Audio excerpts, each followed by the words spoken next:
warahmatullahi wabarakatuh. Halo sahabat muslim.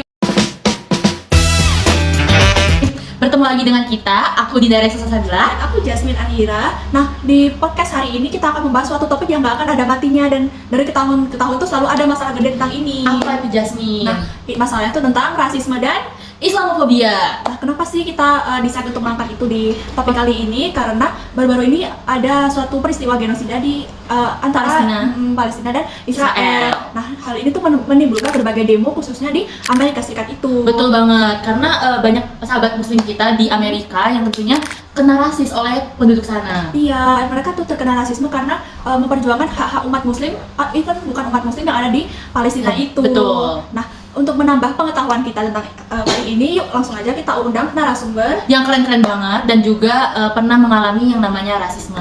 Nah, untuk memperdalam pengetahuan kita juga akan mengundang ustazah yang keren banget dan juga viral kali ini. Iya. Yang tentunya lebih paham mengenai adanya rasisme ini nih, Jasmine. Iya, betul. Yuk langsung aja kita sambut Aura dan juga Zakia beserta Ustazah Realita. Kita boleh kali ya dimulai ceritanya dari Mbak Kia dulu, karena kan Mbak Kia ini berkuliah di universitas yang dimana negaranya tuh mayoritasnya non muslim. Betul banget. Itu gimana ya Mbak? Maksudnya gimana Mbak sehari-harinya buat bergaul ataupun kayak mencari teman? Tentunya kayak jarang ya atau gimana gitu? Boleh cerita Mbak? Mungkin waktu maba itu karena kan di jurusan aku sendiri aku doang kan waktu itu yang berhijab karena kebanyakan laki-laki juga. Jadi mungkin kesana tuh kayak mereka tuh ada stigmanya sendiri gitu ke aku sebagai seorang hijab gitu loh, orang yang memakai hijab. Jadi ya mungkin di awal tuh aku agak susah bergaul, cuma kan lama-kelamaan nih aku kayak terus belajar dan nyoba banyak hal kan. Jadi mungkin orang udah mulai bisa recognize aku dari kemampuan aku, bukan karena hijabku gitu sih. Tapi Mbak pernah nggak sih kayak dirasisin gitu sampai kayak parah banget dan mungkin kayak ngerasa gimana gitu? Pernah sih, mungkin nggak di area kampus, cuma waktu aku lagi jalan-jalan ke tempat wisata misalnya kayak aku sendiri yang berhijab, jadi kayak banyak yang natap sinis ke aku atau kayak bilang hal-hal yang gak ngenakin gitu loh di belakang aku gitu. Terkena rasisnya tuh lebih ke di luar kampus daripada di saat di kampus itu sendiri. Nah, kalau emang kampusnya Mbak Kia itu emang ada kumpulan mayoritas muslim di situ atau bagaimana ya, kok nggak pernah sampai ada rasisme di kampus seperti itu? Bukan nggak pernah sih, cuma lebih kayak di kampusku itu kan banyak juga yang dari berbagai macam background kan, nggak cuma dari yang berhijab. Jadi mungkin kayak di area kampus tuh lebih bisa nerima perbedaan gitu sih, karena emang orang-orang juga beragam di dalam situ, jadi kayak gitu. Nah jadi aku kepo banget nih Mbak Kia, gimana sih cara Mbak Kia buat ngadepin perilaku orang-orang yang rasis kepada Mbak Kia pas itu? Kalau dari yang nggak aku kenal mungkin kayak aku biarin lewat aja gitu kan, karena ya aku nggak pengen hal kayak gitu tuh ngaruh ke kehidupan aku yang bikin aku down kan nantinya. Jadi kalau misalkan itu dari orang yang aku kenal mungkin lebih akan aku edukasi aja sih, kayak kasih tahu kalau misalkan nggak semua hijab, nggak semua muslim tuh kayak teroris atau mungkin stigma kayak seperti stigma yang beredar di luar itu, karena kami juga orang biasa kan pada akhirnya. Iya, jadi Mbak Kia tuh lebih ke nggak peduli gitu ya sama ya udahlah dengan gitu. rasisme ya udahlah gitu aja ya. Oke, setelah kita mendengar dari Mbak Kia nih, kita bisa langsung mendengar dari Mbak Aura nih yang Betul banget. kuliahnya tuh emang di Indonesia tapi masih bisa loh terkena rasis gitu. Kok bisa sih, gimana gitu? Sebenarnya aku nih rasisnya bukan lebih ke Islamofobia kayak Zakia tadi ya, tapi lebih ke karena etnisku sendiri sih. Karena kan aku waktu maba, waktu pertama kali kuliah itu aku merantau dari daerahku, dari Jawa ke Jakarta, ke Depok gitu. Jadi perbedaan budayanya itu kan ada gitu ya. Jadi kalau soal pergaulan ya iya. salah Jakarta gitu. Bahkan di Indonesia sendiri antar etnis pun masih bisa gitu ya terkena rasis gitu.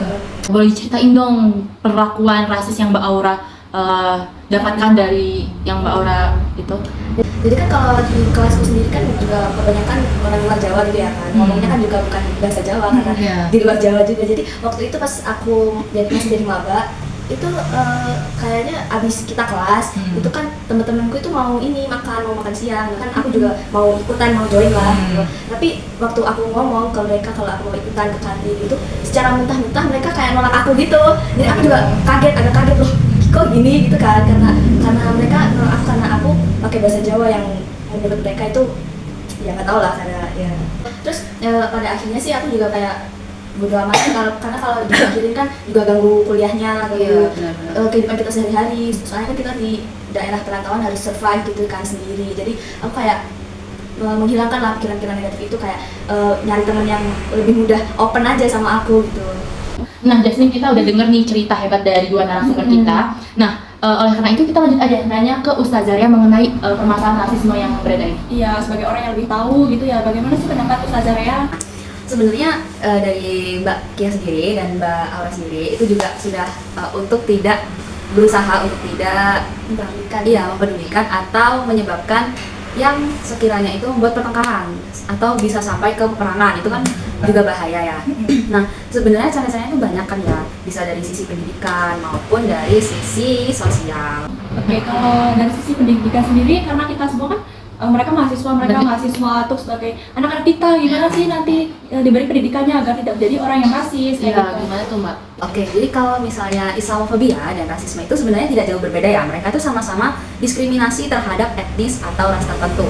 Tapi sebenarnya sekarang itu di era sekarang itu Islamofobia itu tidak hanya tentang berlatar belakangkan dari keyakinan agama, tapi juga dari etnis atau suku-suku tertentu. Bahkan di Amerika pun ada perselisihan antara Muslim yang dari Amerika, mungkin yang berkulit putih, dan dari Afrika sendiri. Jadi Muslim Afrika itu seperti terkena rasisme dari Muslimnya Amerika. Nah, untuk itu bagaimana sih peran pendidikan dalam mengantisipasi rasisme dan Islamofobia ini? Jadi sebenarnya kalau di bidang pendidikan sendiri itu kita harus lebih banyak melakukan misal forum group discussion, kayak sesama remaja itu membahas tentang bagaimana sih cara menanggulangi permasalahan terkait rasisme dan Islamofobia. Lalu bisa menambahkan pembelajaran dalam kurikulum tersebut tentang cara-cara yang benar-benar menyesuaikan dengan keadaan modernisasi sekarang ini. Lalu bisa juga dengan, nah sebenarnya dari Mbak Kia ini kan juga ada student exchange ya. Nah di situ kan kampusnya juga bahkan dari latar belakang yang berbeda dan mereka bisa saling menerima. Nah diharapkannya juga kalau dari pertukaran pelajar itu mereka tuh bisa saling menerima dan open minded gitu tentang bahwa latar belakang ini bukan permasalahan dari individu-individu semuanya gitu. Oh gitu ya. Jadi lebih ke membuka pikiran para mahasiswa atau pelajar-pelajar nanti ya tentang adanya kasus rasisme itu. Kalau boleh tahu nih Ustazah, kalau buat yang sosialnya tuh apa? Kan tadi kan pendidikan nih, kalau sosialnya?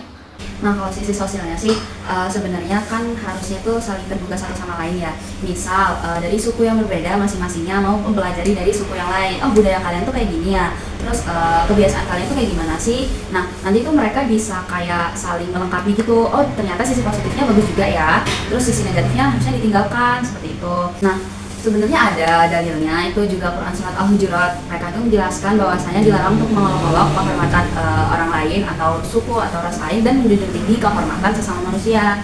Juga dilarang untuk membeda-bedakan ras, etnis atau suku-suku tertentu. Jadi semua itu dianggap sama dan sederajat seperti itu. Sebelumnya kami mau ngucapin makasih banyak buat Kia dan juga Aura dan juga Ustazah yang sudah menemani kita selama beberapa menit nih, udah lama banget ya? Iya, udah lama banget nih. Makasih banyak sudah datang. Terima kasih. Sukses selalu buat Kia dan Aura dan juga Ustazah. Semoga kesibukannya dilancarkan semuanya. Amin. Nah, kita udah lengkap nih ya berarti ceritanya. Dari soal pengalamannya gimana, cara mengatasinya gimana. Terus di dalam Islam sendiri pun juga udah dibahas. Ternyata harus ditolak keras ya rasisme itu. Di Islam juga udah ada dalil lengkapnya lah tentang Islamofobia dan rasisme itu. Masya Allah. Masya Allah. Ih, keren banget ya Jasmine. Iya. Nah teman-teman, jadi kita dapat mengambil hikmah dan juga pelajaran dari podcast kita hari ini. Semoga bisa dijadikan menjadi suatu hal yang positif dan juga teman-teman semua bisa menghindari perilaku rasisme ini. Dan untuk teman-teman yang mengalami perilaku rasisme di luar sana, semoga dikuatkan dan juga Pokoknya jangan patah semangat, abain aja, pokoknya fokus pada diri sendiri. Oke. Terima kasih karena udah nonton ya Podcast kita hari ini, jangan lupa like, comment, dan subscribe. Bye-bye. Assalamualaikum Warahmatullahi wabarakatuh.